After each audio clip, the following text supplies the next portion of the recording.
কোটি কোটি শত কোটি টাকার ব্যবসা আছে এবং সেই ব্যবসার টাকা কতিপয় পুলিশ কর্মকর্তা, কতিপয় সিলেট সিটি কর্পোরেশনের কর্মকর্তা, কতিপয় জেলা প্রশাসনের কর্মকর্তা, কতিপয় সাংবাদিক, কতিপয় রাজনীতিবিদ, কতিপয় লুটেরারা গ্রহণ করছেন, যার জন্য এই ফুটপাত রাস্তা দখল মুক্ত হচ্ছে না।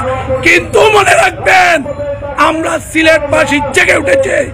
সিলেট কল্যাণ সংস্থা, সিলেট বিভাগ যুব কল্যাণ সংস্থা, সিলেট প্রবাসী কল্যাণ সংস্থা জেগে উঠেছে। আর কোনোভাবেই লুট করে অনৈতিক অবৈধ আয়কে আর হালাল করতে পারবেন না। হালাল যারা করতে যাবেন তাদেরকে চিহ্নিত করে জুতা পেটা করা হবে ইনশাআল্লাহ। আপনারা শুনিয়া খুশি হইবা, আজকে কিন্তু সিলেটের কল্যাণ সংস্থা, সিলেট বিভাগ যুব কল্যাণ সংস্থা ও সিলেট প্রবাসী কল্যাণ সংস্থার উদ্যোগে সিলেট সিটি কর্পোরেশনের ভিতরে যে ফুটপাথগুলো দখল হয়েছে সেই ফুটপাথ দখল মুক্ত করার দাবিতে সিলেট কল্যাণ সংস্থা, সিলেট বিভাগীয় কল্যাণ সংস্থা, সিলেট যুব কল্যাণ সংস্থার উদ্যোগে ব্যতিক্রমী একটা আয়োজন তারা নিশ্চয় একটা উদ্যোগ নিশ্চয়। আজকে সিলেট সিটি কর্পোরেশনের সামনের যে দুইটা যে প্রধান ফটক, যে দুইটা গেট আছে সেই গেটের সামনে তারা গেট বন্ধ করিয়া আজকে এই ফুটপাথ দখল মুক্ত করার দাবিতে ব্যতিক্রমীভাবে আজকে এই প্রতিবাদ তারা জানাইরা। এখানে তারা আমরা সিলেটের মা বইন লইয়া ইয়া এখানে প্রতিবাদ জানাইরা। পাশাপাশি অন্য আর একটা গেটও আমাদের বায়ু হলো আসইন।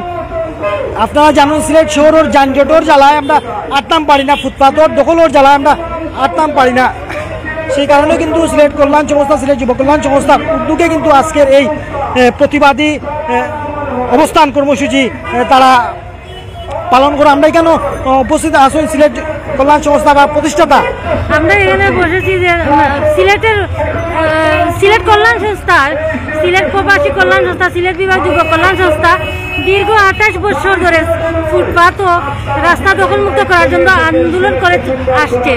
ওনারা প্রায় 2.5 মাস ধরে ওনারা ফুটপাথ ও রাস্তা দখলমুক্ত করার জন্য ওনারা অবস্থান কর্মসূচি প্রতিনিয়ত চালিয়ে যাচ্ছে। ওনাদের সাথে আমরা একাত্মতা পোষণ করতে আসছি যে আমাদেরও তো সমস্যা রাস্তায় চলাচল করতে, তাই আমরা ওনাদেরকে সহযোগিতার হাত বাড়িয়ে দিতে চাই যাতে আমাদের চলাচলের জন্য ওনারা কষ্ট করতেছেন। ওনাদের একা সমস্যা না, আমাদের সবার সমস্যা। সিলেট কল্যাণ সংস্থা সারা সময়ে সব সময় সিলেটের জন্য দাবি দেওয়া আদায়ের লক্ষ্যে তারা এগিয়ে যাচ্ছেন। সিলেট কল্যাণ সংস্থা, আমি সব সময় সিলেট কল্যাণ সংস্থাকে সাধুবাদ জানাই।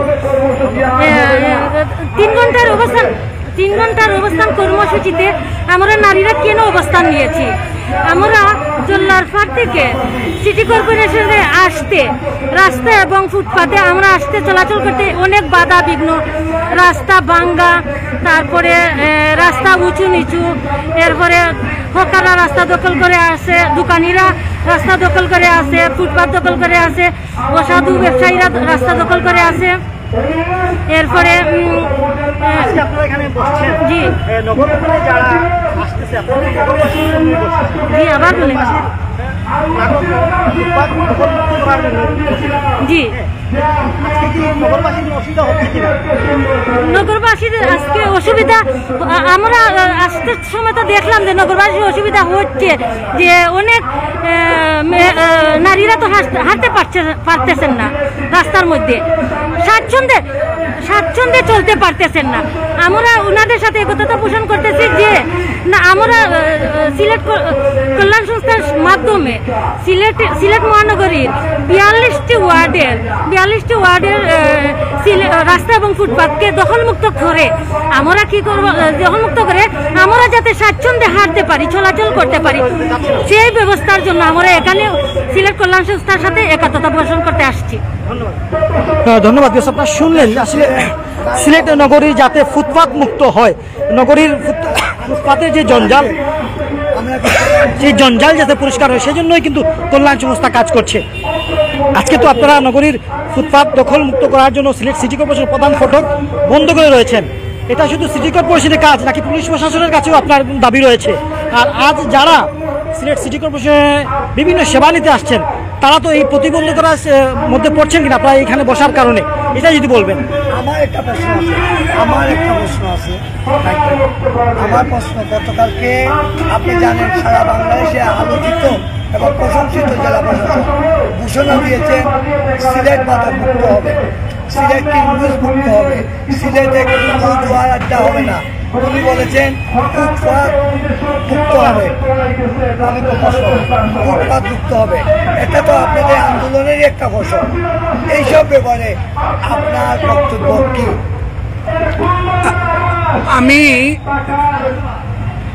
আমি আপনাদেরকে বিশেষ করে online media, print media, electronic মিডিয়ার সকলকে জানাই আন্তরিক শুভেচ্ছা এবং প্রাণঢালা অভিনন্দন। শুরু থেকে আজ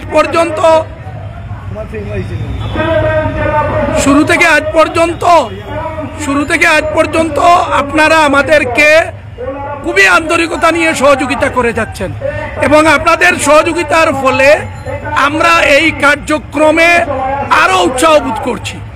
আমি আপনাদের প্রশ্নের একটি জবাবে প্রথমে যাচ্ছি। আমরা গত সোমবার 1 ঘন্টার বিশেষ প্রস্তুতি সভা করি এবং আমরা বলি যে আমাদের যেহেতু আমরা 2টি গেইটে একসাথে অবস্থান কর্মসূচি করব, সেহেতু একটি গেইটের 2 ফুট জায়গা আমরা নাগরিকদের জন্য ছেড়ে দেব। আপনারা দেখতে পাবেন, কারণ এখানে মহিলারা বসা, এখানে মহিলারা এরা হচ্ছে প্রতিবাদী মহিলা, এরা চান, কারণ এখানে দেখেন সবাই ধর্মভীরু, উনারা রাস্তায় স্বাচ্ছন্দ্যে চলতে আগ্রহী। কারণ একজন নারী চায় তিনি রাস্তায় হাঁটবেন, কেউ যাতে তার শরীরে না লাগে এইভাবে রাস্তায় হাঁটতে।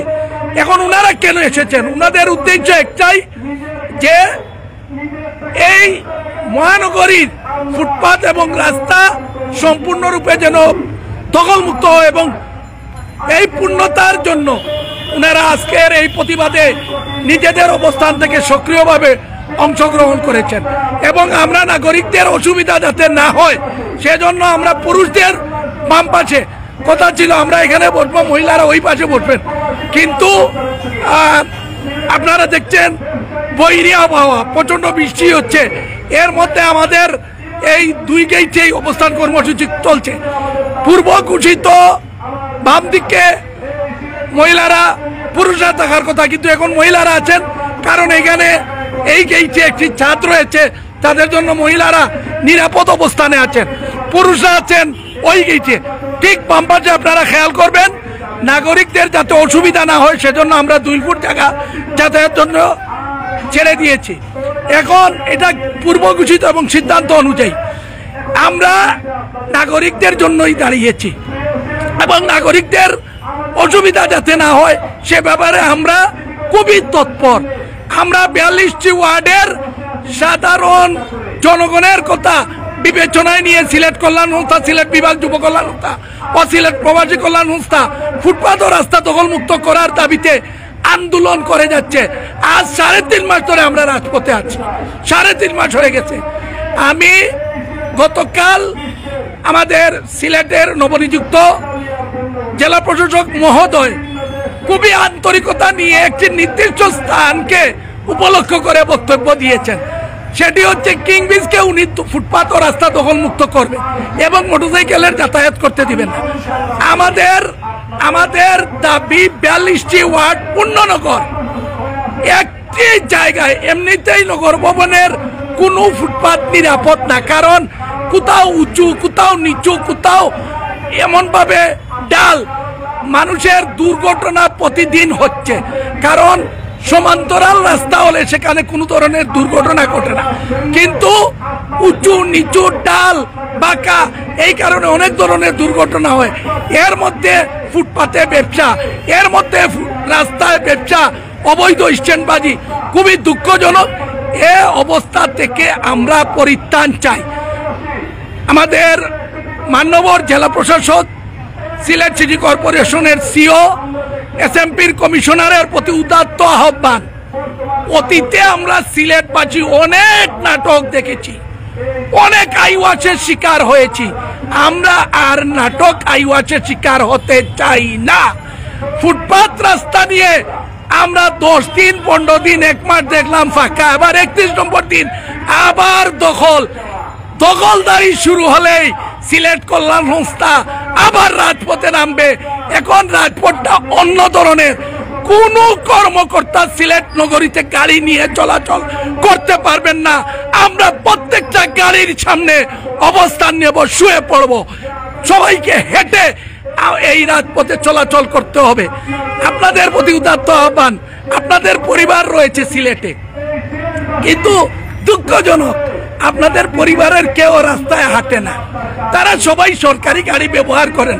কতটুকু বৈধ আমাদের জানা নাই, কিন্তু আমরা এটা বলতে পারি এই সরকারি গাড়ি দেওয়া হচ্ছে শুধু কর্মকর্তাদের জন্য।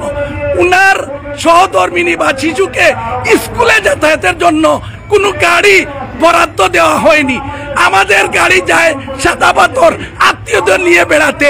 জাফলংয়ে আমরা গেছি, গিয়ে দেখি সরকারি গাড়ি 4টা, কোন বিভাগের বলতে চাই না। সরকারি গাড়ি শুধুমাত্র কর্মকর্তারা ব্যবহার করবেন। উনার সহধর্মিনী এবং শিশু বাচ্চারা যদি রাস্তায় চলতো, রিক্সায় উঠতো নামতো, ফুটপাতে উঠতো নামতো, তাহলে অন্তত পক্ষে ঘরে খবর আসতো ফুটপাত এবং রাস্তায় চলাচল করা যায় না। উনারা তো গাড়িতে থাকেন, আর উনারা যখন বের হন তখন উনাদের সামনে থাকে একটি নিরাপত্তা গাড়ি, সেটা উনাদেরকে নিরাপত্তা দেওয়ার জন্য চলে। উনারা রাস্তায়ও নামেন না, যে জায়গায় যান বলা যায় এটাকে নবাব সিরাজউদ্দৌলার মতো।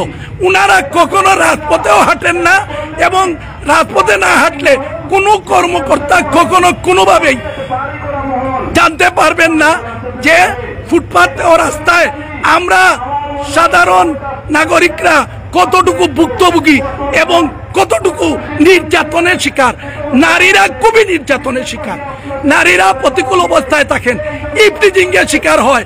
ফুটপাতে কোনো পণ্য কোনো মহিলা যদি দাম দর করেন, তর্কজাগজি করেন, ফুটপাতের সেই বাসমান ব্যবসায়ী এই মহিলার সাথে খুব খারাপ আচরণ করে। এবং সবচেয়ে বড় দুঃখজনক, অবৈধ স্ট্যান্ড এবং ফুটপাথে বাসমান ব্যবসায়ীদের কারণে, রাস্তার বাসমান ব্যবসায়ীদের কারণে মহিলারা অনেক নির্যাতনের শিকার। এই নির্যাতনের শিকার থেকে আমরা পুরুষ, মহিলা, শিশুরা বেরিয়ে আসতে চাই, শিশু সবাই বেরিয়ে আসতে চাই। আমরা আশা করব সিলেট সিটি কর্পোরেশনের সিও, নবনিযুক্ত জেলা প্রশাসক, এসএমপির কমিশনার এ ব্যাপারে কার্যকর নাটক ও আইওয়াসবিহীন পদক্ষেপ গ্রহণ করবেন। আপনাদেরকে অসংখ্য ধন্যবাদ। এখানে যারা এনএসআই, ডিজিএফআই, সিটিএসবি, ডিএসবির যে সকল কর্মকর্তা রয়েছেন, তাদের মাধ্যমে উপরের মহলে আমাদের দাবিটি যেন পৌঁছে যায়। Print media, electronics media, online মিডিয়ার যে সকল ভাইয়েরা আছেন, তাদেরকে আমাদের সিলেট কল্যাণ সংস্থা, সিলেট বিভাগ যুব কল্যাণ সংস্থা, সিলেট প্রবাসী কল্যাণ সংস্থার পক্ষ থেকে আন্তরিক শুভেচ্ছা, প্রাণঢালা অভিনন্দন জানিয়ে আমি আমার বক্তব্য এখানেই শেষ করছি। একটা প্রশ্ন করি, যেহেতু সিটি কর্পোরেশনের সামনে আপনারা অবস্থান নিয়েছেন, এখানে জনসাধারণ প্রবেশ, জনসাধারণের আজকে কোনো ধরনের দুর্ভোগ হবে কিনা? আপনারা দুর্ভোগ নিরসনে আপনারা কোনো দুর্ভোগ হবে না, দুর্ভোগ হবে না না, কোনো দুর্ভোগ নাই। আপনারা জি বলেন। নগরবাসী বোধহয় আপনার 2 ঘন্টা যানজটে পড়ে, ফুটপাত দখল করা বোধহয় 1 ঘন্টা আপনার কষ্ট করে। আপনারা 3টা বন্ধ করলে নগরবাসী এমন দুর্ভোগে পড়বে, এটার জবাব আপনাকে দিতে হবে। আসলে আমরা হচ্ছে কি, ওই কানে চিল নিয়ে গেছে, আমার কানে হাতটা দিয়ে আমি চিলের পিছনে দৌড়াই। এটাও একটা, আমি মনে করি এই প্রশ্নটা আমাদেরকে আঘাত করার মতো। ঘন্টাকে ঘন্টা আমরা রাস্তায় যানজটে ফুটপাতে হাঁটতে পারি না, এটা নিয়ে মাথা ব্যথা নেই। এখানে আমরা নগরীর 30 লক্ষ, ভোটার আছেন 7 লক্ষ, আর আমরা প্রায় 30 লক্ষ নাগরিক এই সিলেট মহানগরীতে বসবাস করেন 42টি ওয়ার্ডে। এই 42টি ওয়ার্ডের 30 লক্ষ মানুষের জন্য এখানে দাঁড়িয়েছি। কয়েকশো ভ্রাম্যমান ব্যবসায়ী আর অবৈধ স্ট্যান্ডের কাছে আমরা কেন জিম্মি থাকবো, একথার জবাব চাই। আর আপনারা যেহেতু বারবার প্রশ্ন করছেন, আমরা কারো কোনো ক্ষতি করছি না। মহিলারা এখানে রাস্তা দেওয়ার কোনো সুযোগ নাই, তারপরও আপনারা দেখেন সিলেট সিটি কর্পোরেশনের এখানে একটি গেট আছে, গেটটি অনেক মোটরসাইকেলও ভিতরে ঢুকছে, আমাদের কোনো আপত্তি নেই, এটাকে আমরা বাধা করি। এবং আমরা পুরুষরা যেখানে আছি, বাম পাশে 2 ফুট জায়গা, নগরীর নাগরিকদের সম্মানে যাতায়াতের জন্য রেখেছি। এটাতে যদি কেউ দুর্ভোগ পাবে, সে সিলেটকে বিদ্যাগুলি প্রদর্শন করেছে, সে সিলেট বিদ্বেষী, সে জারদ, সে কুলাঙ্গার। ভাই আমার একটা প্রশ্ন নগরীর ফুটপাতে প্রতিদিন লক্ষ লক্ষ টাকা উঠে, আমরা সাংবাদিকরা টাকা পাই, প্রশাসন পাই, এ ব্যাপারে খুব কিছু বলবে সংক্ষিপ্ত। আমাদের একটা দাবি আছে, বাংলাদেশের সর্বস্তরের ঘুষখোর, দুর্নীতিবাজ, চাঁদাবাজ, লুটেরা, দখলবাজ, ভূমি আত্মসাৎকারী সহ সর্বস্তরের সন্ত্রাসীদেরকে রাষ্ট্রদ্রোহী ঘোষণা করা হোক। আমরা দেখি কোন রাজনৈতিক দল কিছু দফা ঘোষণা করেন, এ দোষের দফা আমি মনে করি একটাই, ঘুষ ও দুর্নীতি বন্ধ করতে হবে। ঘুষ দুর্নীতি বন্ধ হলে সব দফা এদেশে বাস্তবায়ন হবে ইনশাআল্লাহ। আর আপনি যে প্রশ্ন করেছেন তার উত্তর হচ্ছে, এই টাকা সবাই ভাগ পায়। লক্ষ লক্ষ টাকার যদি স্বাদ থাকতো অনেক আগেই বাদ দিয়ে দিত। এখানে কোটি কোটি, শত কোটি টাকার ব্যবসা আছে এবং সেই ব্যবসার টাকা কতিপয় পুলিশ কর্মকর্তা, কতিপয় সিলেট সিটি কর্পোরেশনের কর্মকর্তা, কতিপয় জেলা প্রশাসনের কর্মকর্তা, কতিপয় সাংবাদিক, কতিপয় রাজনীতিবিদ, কতিপয় লুটেরারা গ্রহণ করছেন, যার জন্য এই ফুটপাত রাস্তা দখল মুক্ত হচ্ছে না। কিন্তু মনে রাখবেন, আমরা সিলেটবাসী জেগে উঠেছে। সিলেট কল্যাণ সংস্থা, সিলেট বিভাগ যুব কল্যাণ সংস্থা, সিলেট প্রবাসী কল্যাণ সংস্থা জেগে উঠেছে। আর কোনোভাবেই লুট করে অনৈতিক অবৈধ আয়কে আর হালাল করতে পারবেন না। হালাল যারা করতে যাবেন তাদেরকে চিহ্নিত করে জুতা পেটা করা হবে ইনশাআল্লাহ।